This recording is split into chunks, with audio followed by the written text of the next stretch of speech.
Vei zong channel ngai thatu zong zong te kan lalpai soccer saming in atharin mai levek u tun hun atana kan thungai thak tu pathian tu kan thlan chu lalisua kan thian thaberin ti mangin pathian tu kan ngai thadon ani kan bible chang in nga na tu pathian tu sian ni lo ngai thang u peter thon khat bunga chang sari peter thon khat bunga chang sari anin angai sak thin chaw awangin in mang an zong zong ama chuang han vek ra u athu kan chiala panmal somo se le tunai chu karil ruwa thu awak velna se em maya pathianin hela mangian minon nema ti chuanin kadu em maya karilu hian kan sara da thina ti chuan internet a hela ron pian chu dan kan zonga ti chuan kan zong chu thinlung khoi em mai background story lo nei reng maya voinia hian kan ngai thau don ani chu la chu lali suwa kan thian thaberin ti ni asap la chuan asap la chuan heading chuan what a friend we have in Jesus ti ani le hela hi lali suwa kan thian thaberin ti la hi amoi mai ne lawa aziak tu Joseph Scriven hianin anuna hian thil na satak mai thil rap thak tak tak mai atoka chuta changa hela hi akon piang chuak ani sangka zara som pakwa Joseph Scriven hi Ireland apiang ani Ireland rama piang ani mithiam zirna apo mizir sang ani Dublin khua Trinity College anti train degree adonga ti chuan a hnuah zirtir tu na athok chan ani opangte leni college a zir zawa ti chuan nupui nei turin anupui nen lim takin ai nei tura anupui tu nen ai puat cha laim anin nei ma do ni cha anupui chu tuya tlumin tiang chuanin hun atonga somate em maya chuwang chuanin Joseph Scriven chuanin Ireland chosan chuanin Canada lama pem tadai many tur thelo somate khop maya ti chuan Canada rama chuanin nun thar ne bulchan tumin theito pin hun a manga chuta chuanin Eliza Rice ti me chu pakhat duom tak mai nen chuanin tong le ni mau chu van duane na kalsan theilawa inei tura in rot lai takle lim takan omlai chuanin lungai na le som na in aron lu khalle turin Eliza Rice po chu adam lava ai nei ma lok chuanin anat na wangin athile ta ni cho Joseph Scriven chu kumsom ni panga lakani chuti ang aturnon on mai chuanin anun ati som maya lunga ina sa taka tur chuanin pathian rin na lama te lo pha lek lakin om thina ma theile chungpo chuanin chung har sana lo to le ze lawang po chuanin om ati em thina ni masala engpo ni sela ti in pathian hena theito pain hlan tharin pathian hena tongtra na nen hun pum pui chu mang ta thin jok ani chu hun tam jok chu ti chuanin hausak na te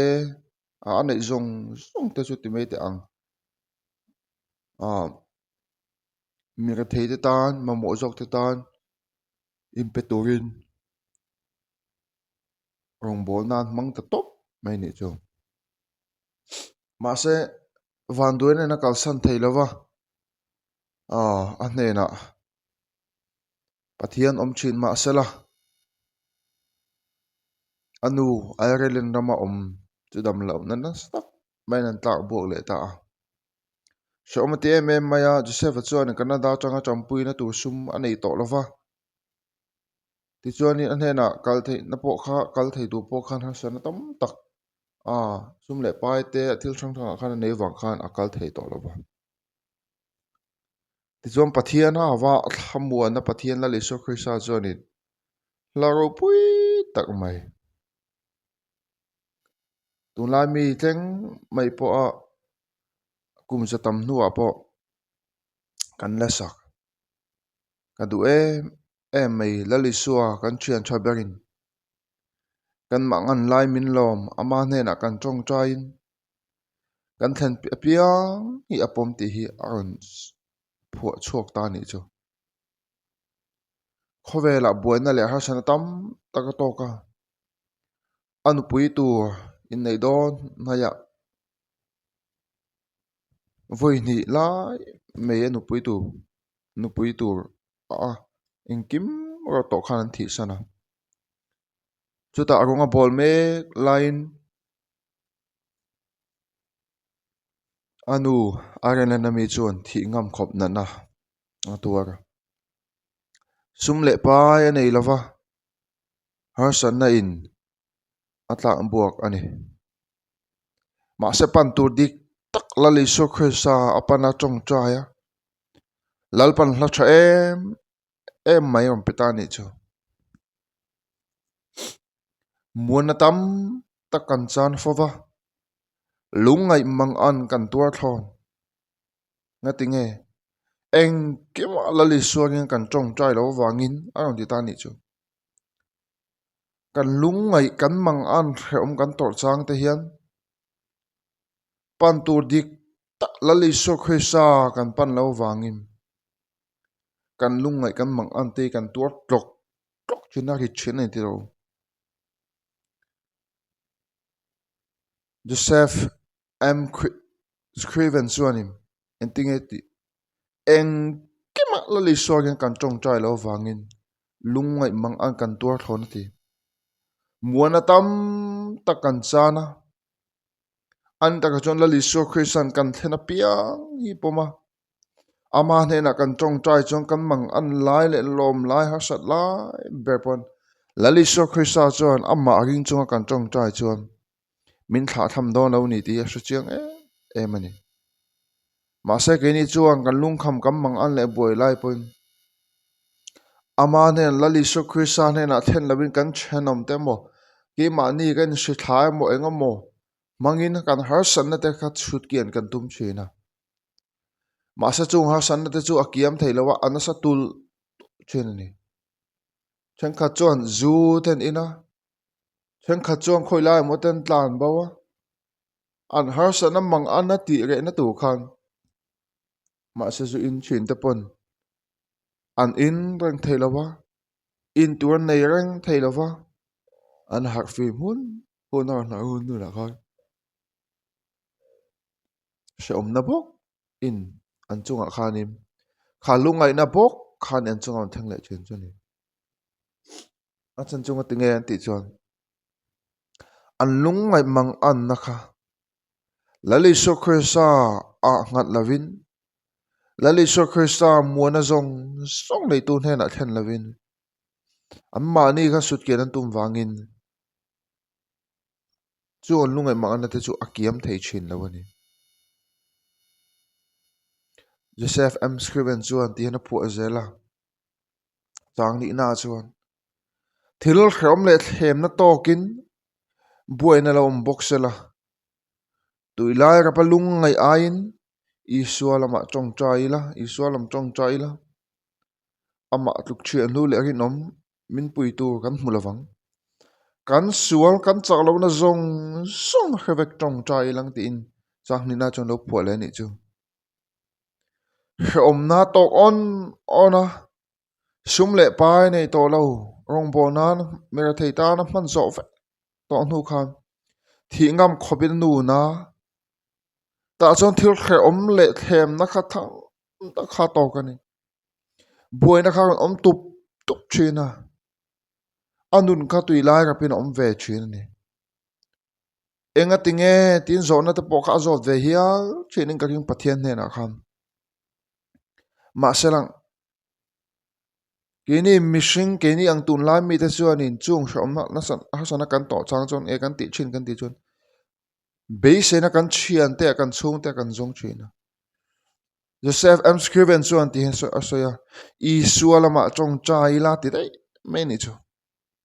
ama tuk hian lu le hin oma om lo min pui tu kan mulavang tu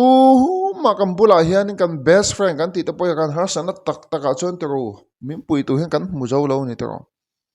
sum le pa ya ha sana tak tak han tok ta in best friend in chung ta ngoi ngoi in unaw ta ngai po khan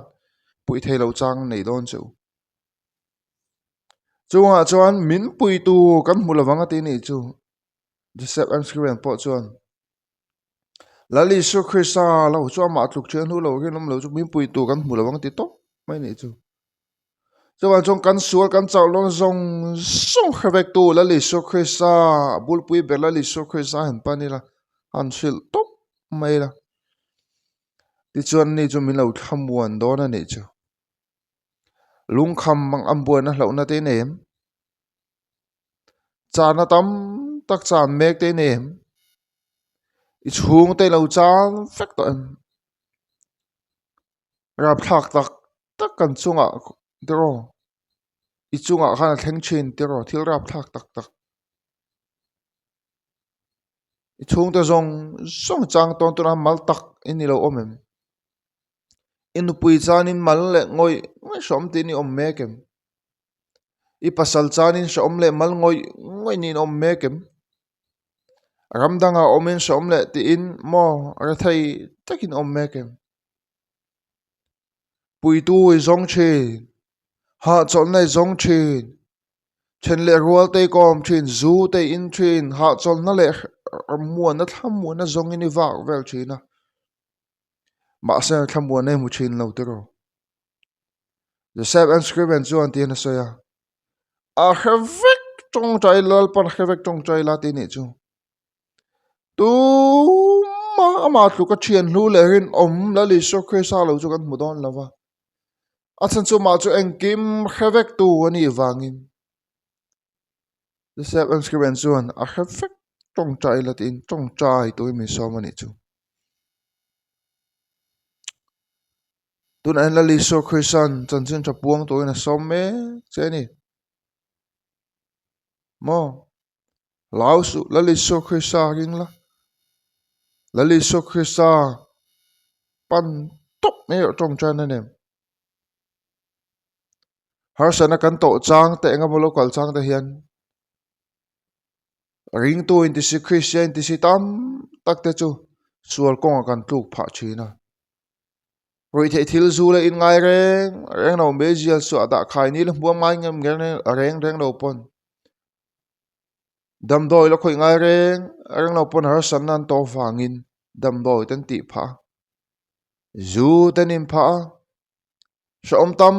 tak khatiang kham ma nin siam phan ti pha chen nei nun bul chan chatak te pon akal lak lo khatiang har san al thlen khan an tur zo chin lawa khovel du da nangim khovela in hnem na na zongin hui thei thil boy an tan pa chin ni hei hi poi hle mai har san na to lo ani lo Joseph M Scriven John akha Joseph akha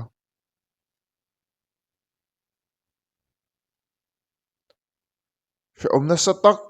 atokani tunge ma ni nu pui tu ngoi ngoi